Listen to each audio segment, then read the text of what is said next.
जिल्ह्यात आजपासून जिल्हास्तरीय अटल क्रीडा स्पर्धेला सुरुवात झाली आहे। गोंदिया जिल्हा परिषदेच्या शाळेत शिकणाऱ्या 80,000 विद्यार्थ्यांची यादी शाळा स्तरावर तसेच तालुका स्तरावर क्रीडा स्पर्धा पार पडल्या होत्या। तर आजपासून गोरेगाव शहरातील शहीद जाम्या तिमिया जिल्हा परिषद शाळेत जिल्हास्तरीय क्रीडा स्पर्धेला सुरुवात झाली असून 8 तालुक्यातील 1,000 विद्यार्थ्यांनी यात सहभाग घेतला असता। गोंदिया जिल्हा परिषदेचे अध्यक्ष पंकज राहगडाले, उपाध्यक्ष यशवंत गणवीर, सभापती संजय टेंभरे, पूजा सेठ, सविता पुराम, जिल्हा परिषदेचे सीओ मुरुगनाथम, शिक्षण अधिकारी महेंद्र गजभिये, सुधीर महामुनी यांच्या हस्ते आज अटल क्रीडा स्पर्धेला सुरुवात झाली आहे। तर मागील वर्षांपासून गोंदिया जिल्ह्यात अटल क्रीडा स्पर्धेला सुरुवात केली असून या स्पर्धेचा हा दुसरं वर्ष असून महिला एका महिन्यापासून गाव पातळीवर तसेच तालुका पातळीवर अटल क्रीडा स्पर्धा घेण्यात आल्या असून तालुका स्तरावर खेळलेल्या विद्यार्थ्यांची जिल्हा पातळीवर निवड करण्यात आली असून आज सुरू झालेल्या क्रीडा तसेच सांस्कृतिक स्पर्धा ह्या 29 डिसेंबर पर्यंत होणार असून यात स्वदेशी खेळांचा समावेश करण्यात आलाय। यात कबड्डी, खो खो, कुस्ती तसेच इतर स्वदेशी खेळांचा समावेश आहे। तर सोबतच जिल्हा परिषद शाळेत शिकणाऱ्या विद्यार्थ्यांच्या अंगी असलेल्या सुप्त कलागुणांना वाव देण्यासाठी सांस्कृतिक कार्यक्रमांचं आयोजन देखील करण्यात आलं असून समारोपीय कार्यक्रम हा वोकल फॉर लोकल कलाकृतीनं साजरा करण्यात आलाय। अटल क्रीडा उत्सव या ठिकाणी सुरू झालेला जिल्हास्तरीय आपण पाहत आहे जे उत्साहाचे वातावरण इथे आहे आणि आमचे सर्व शिक्षक, विद्यार्थी, पालक, सर्व जिल्हा परिषद सदस्य, पंचायत समिती आणि ग्रामपंचायतीची संपूर्ण बॉडी यांनी अथक प्रयास या महोत्सवासाठी केला आहे।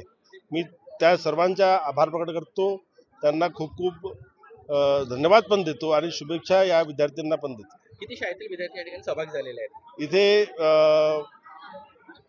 1000च्या वर विद्यार्थी इथे आहेत आणि संपूर्ण गोंदिया जिल्हा परिषदेची जितकी शाळा आहेत त्यांनी या महोत्सवामध्ये सहभाग घेतला आहे।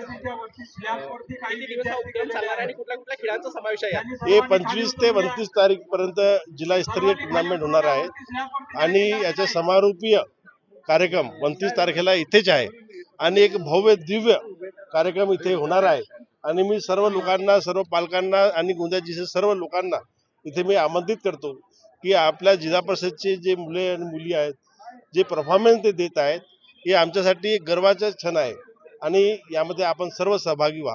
येत्या काळामध्ये आपण सिटी बचाव आंदोलन देखील हा एक घेणार आहात, काय त्यामागची संकल्पना आहे? संकल्पना अशी आहे की जे आपले छोटे छोटे जे प्रयोग आहेत आम्ही याच्यानंतर शाळांमध्ये घेणार आहोत, त्यामुळे आपली पटसंख्या आणि जे शिक्षक जो विद्यार्थी आहेत आपला त्यांच्यामध्ये एक आपसी सामंजस्य निर्माण कसा करायचा असा एक प्रयत्न आम्ही नंतर आपल्याला एक वेगळी प्रेस कॉन्फरन्स घेऊन मी आपल्याला सांगणार आहे। मागच्या वेळेला समारोपीय कार्यक्रमाला सीताजी या ठिकाणी आलेले होते, यावर्षी काय नियोजन आहे आपलं? यावर्षी वोकल फॉर लोकल असा एक संकल्पना आम्ही घेतली आहे। जिल्ह्याचे जे कर्मचारी आपले जे कलावंत आहेत त्यांना आपण इथे आमंत्रित करणार आहोत आणि सोबत विभिन्न डान्स ग्रुप, विभिन्न कर्तव्य दाखवणारे लोक इथे येणार आहे आणि भव्य आतिषबाजी समारोपीय कार्यक्रमामध्ये होणार आहे आणि जे आपले ग्रामीण क्षेत्राचे जे लोक आहे यांना हे पाहायला मिळणार आहे की कशी एक जिल्हा परिषद मार्फत एक जे महोत्सव आहे त्याचं स्वरूप इतका मोठा झाला आणि महाराष्ट्र याचे अनुसरण करणार असा मला विश्वास आहे। थँक्यू। प्रतिनिधी राधाकिसन सुटे, NTV न्यूज मराठी, गोंदिया।